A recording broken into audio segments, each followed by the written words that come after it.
All right, something you can learn from my mistakes. One thing that I really regret are some things I didn't know.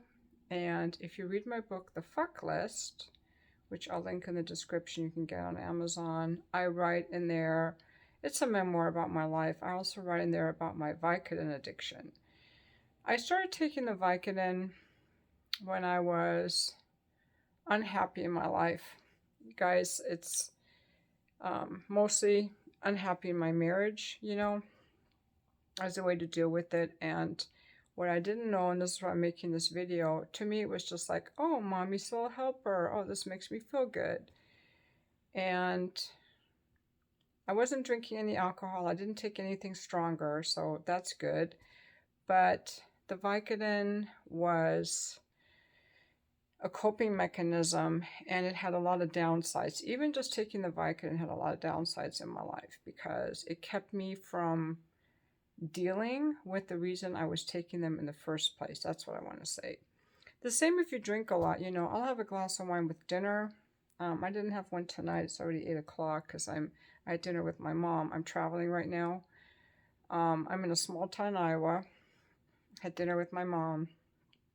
But I usually have a glass of wine with dinner. But if you start having two or three and get drunk, again, what is going on in my life that makes me think that I have to numb myself? I'm just sharing some things with you the problem with taking the Vicodin was, I'll tell you what it was. First of all, I got them all from the doctor, which is better than getting them illegally, because at least I knew that they were physically safe.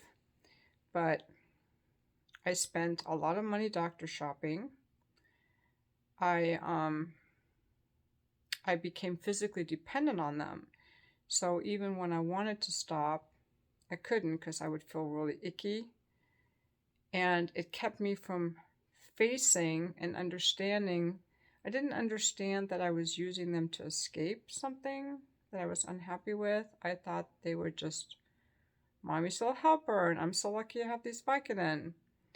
It also kept me very trapped because I was taking so many that I was unable to travel. I was unable to plan my life more than 2 or 3 days in advance because I couldn't bear the thought of running out. When you hear people that get addicted to even worse opiates, their whole day is got scoring. Like if you do heroin, your whole day becomes about scoring. So even for me, and this is why I'm making this video, I just wonder how many people there are like me who are living regular lives. They're moms, they're dads, they're working, they're taking their kids to ball games and changing the diapers, but they have this addiction. And for some people, it could be food, which you can see if they're addicted to food. For other people, it could be something that they can't even see. For me, it was Vicodin. For you, it could be alcohol. That's easy to hide. There are a lot of successful alcoholics. I remember I was going to 12-step meetings, and there were guys in there that were like high up in the military that were alcoholics, like officers. They would get all drunk and get up in the morning early and go to work. It could be porn,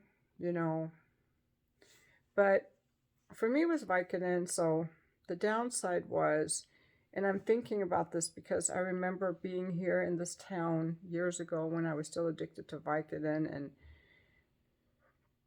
I had run out and I had called this pharmacy, and then UPS delivered it, and I had to drive 30 miles to this other town. I didn't want my mom to know. Like a lot of sneaking around. There was a lot of sneaking around and a lot of time invested in getting these pills. And I always thought, well, if I just had enough pills, my life would be perfect. But then the problem was I couldn't get high off them anymore or feel anything anymore. I would have to let myself get a little bit uncomfortable so I could get the high from it again. And this went on for 10 years. I got to the point where all these things that I'm telling you about started to bother me a lot. The money, sneaking around, the lack of freedom.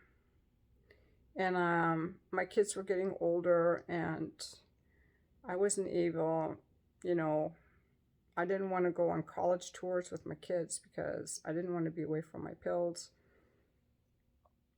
And I started thinking that, am I going to be 70 and still take these pills? To make a long story short, I did end up quitting, and my life got so much better. I started feeling things, I started dealing with things, I became happier actually. I used to think that I had energy because of the pills, but I actually have energy because I have energy. What I wanted to say in this video is I had a memory as I drove through this town. I had a certain memory of when I had to drive to this other town to pick up my pills from the UPS. And I just felt this cringe feeling of regret, that I wasn't like emotionally fully available to the people in my life, my kids especially, because I needed these pills. Um, the reason I'm sharing this with you is because the reason I took them was because there were things in my marriage that were very dissatisfying, and I should have just dealt with those things. So, but I didn't really know it. So you can learn from me that using, I think it's one thing to use a little weed at night or a little weed now and then or drink with dinner, but if you have to smoke weed all day long or you have to drink all day long or you need pills to get up in the morning, if you need substances to get through the day, I would just invite you to ask yourself, what is there in your life that's causing you so much pain that you think you need that? Is there something in your life that's causing you that pain?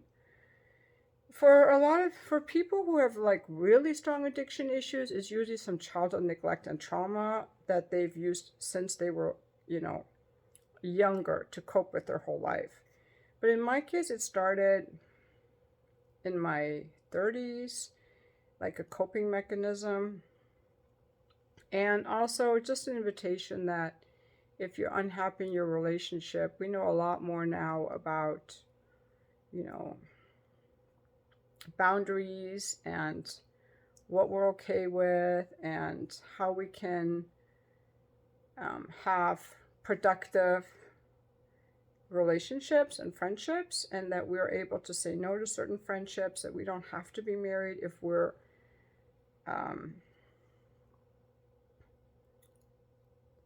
we don't more people are choosing not to be in relationships, whatever choice you want to make. But the substances allowed me to stay in that relationship, but I just wish that I would have dealt with the things that were bothering me in a different way, in a healthier way. I have some regrets about that. Anyway, that's in the past. Everything is fine now, but just sharing with you. Just curious if any of you have ever, abused substances. And, it's kind of a myth that, oh, you're always going to go on to something harder. I never went on to anything harder. The whole time I was using these substances, I wasn't drinking alcohol. I was still meditating twice a day. I was buying organic food, cooking for the family, cleaning my house, doing all that. But what I wasn't doing was being emotionally aware of why I was doing it. I was emotionally numb, and I was kind of physically numb. I lost my sex drive completely. And I started to become more and more distancing myself from the people in my family because I was less aware of my feelings, because I was kind of masking them, if that makes sense. And so much of my energy and my time was devoted to keeping track of the doctors, getting the pills, making sure I had pills. And that was just kind of wasted energy, frankly, that could have gone to other things like making YouTube videos. I don't know. So that's just what I want to share with you guys. I hope that you're doing well, and thank you so much for watching my video. By the way, I haven't been checking the comments in a while. I don't know if I will check the comments again. And it's just because every once in a while there's something in there that doesn't lift my spirit, and I only want to be around things that lift my spirit. Most of you guys who watch my videos, I'll leave a lot of really nice comments, but every once in a while there's something that isn't so nice and it's not inspiring, so I choose to not read any of them. Also, my audience is 90% male. I would like to change the content of my videos to appeal more to the ladies and have more of my audience be female. But right now it's 90% male, so I'm going to start giving some thought as to how to change that to get more females. And that's all I wanted to share for right now, and thanks so much for watching my video.